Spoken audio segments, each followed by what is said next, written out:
So, Space Marine 2 is not a conventional third-person shooter, and it's also not a conventional third-person hack and slash. Space Marine 2 is not like Gears of War. It's not like Resident Evil 4, and it's not like God of War. Space Marine 2 is like Contra 3 Alien Wars, or Super R-Type on the Super Nintendo. Yes, you heard that correctly.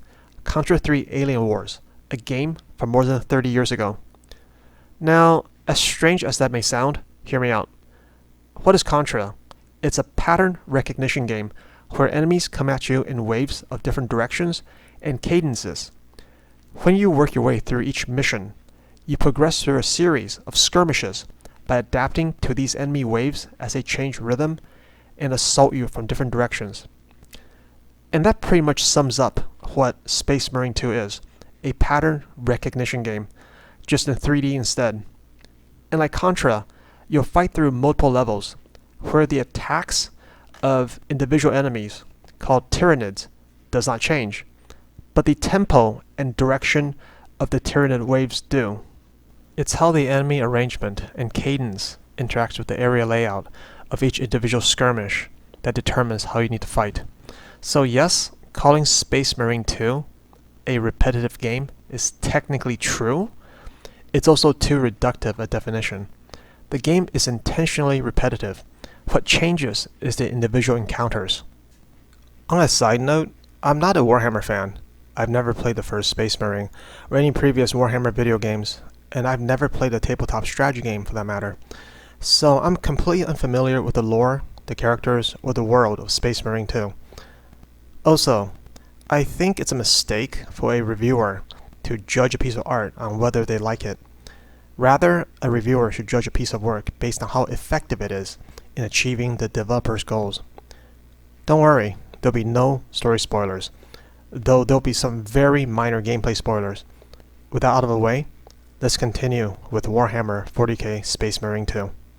The game has 4 difficulty modes, though interestingly, the default mode is not the intended mode. The game even tells you this. The intended mode is Veteran mode. This is the mode I play through the campaign at, and although I have not tried normal mode, I highly recommend Veteran mode for your first playthrough, mostly because the combat is well tuned for this difficulty.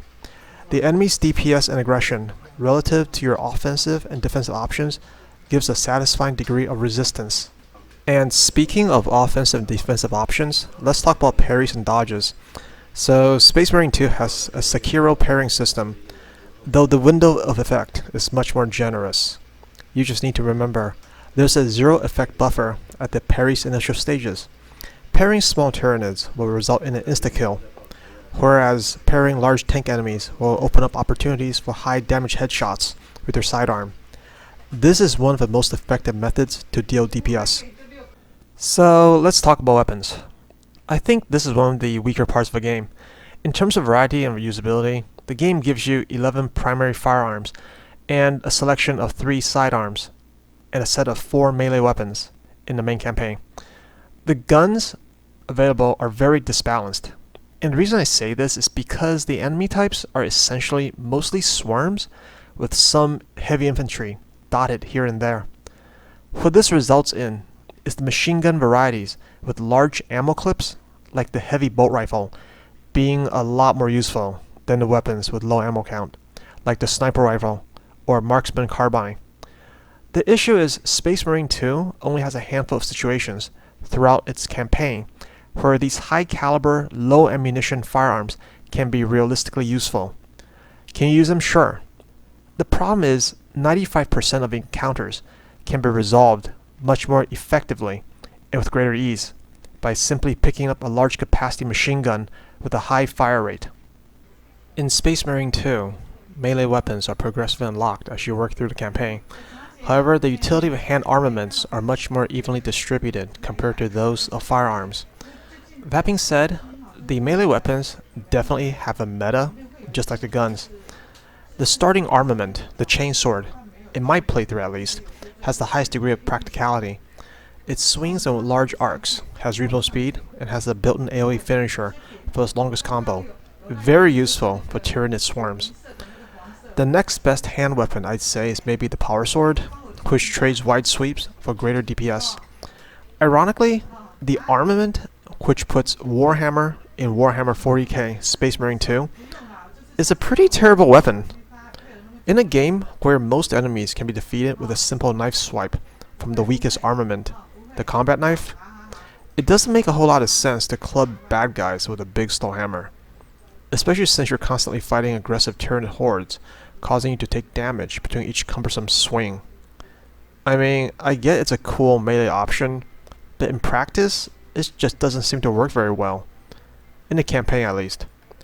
Maybe if there were more tank enemies, this weapon would make more sense. It just has lower utility compared to the other faster offerings. In Space Marine 2, you also get 3 sidearms, which serve 2 purposes. 1, as backups when you've depleted the bullets for the primary guns, and 2, as a high damage counterattack after parrying. Even if the sidearms all play about the same, these have a pivotal role in counteracting larger enemies, and especially bosses, who telegraph when you can parry an attack with a blue indicator. Alright, instead of telling you how I think the game looks, you can decide for yourself, since you've been looking at the game footage. The Space Marine 2 recording you've been seeing in this review was played on a PC with an Intel 12600 CPU and an Intel A750 GPU with 32GB of RAM and an NVMe SSD. The game was set to an output resolution of 1080p and almost all settings maxed out, with the FSR2 upscaler set to quality mode. I will say that Space Marine 2 does have some glitches, specifically this one section where the game refused to let me pick up crucially needed medikits during a pretty difficult tower defense skirmish, protecting the chains of a large cargo elevator. Though, to be fair, this only happened once in the entire campaign. Hopefully, Saber Interactive will patch this up. Another thing regarding performance, Space Marine 2 has pretty long load times compared to other titles, even those which are much larger and more sophisticated compared to this game, like Cyberpunk 2077. The load time can be upwards of 30 seconds.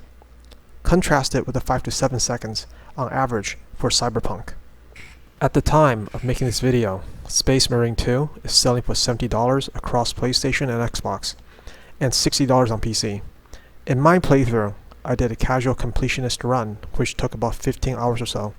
This includes searching for all available side paths, not that those ever detoured very far. They always led back to where they started. Now, value is a very subjective thing. Some gamers judge a game's value by hours of gameplay per dollar, while others judge by overall enjoyment versus price. And to be frank, there's probably an infinite number of degrees between these two standards. So you be the judge of whether 15 hours or so is enough entertainment for the price. If you're not subscribed, now's a great time to do so. And be sure to hit like. Leave a comment, let me know what you think. I record boss fights, make reviews on games, and occasional commentary. Best way to see them first is, of course, a subscription. So click subscribe, and don't forget to enable notifications. And as always, take care and see you around.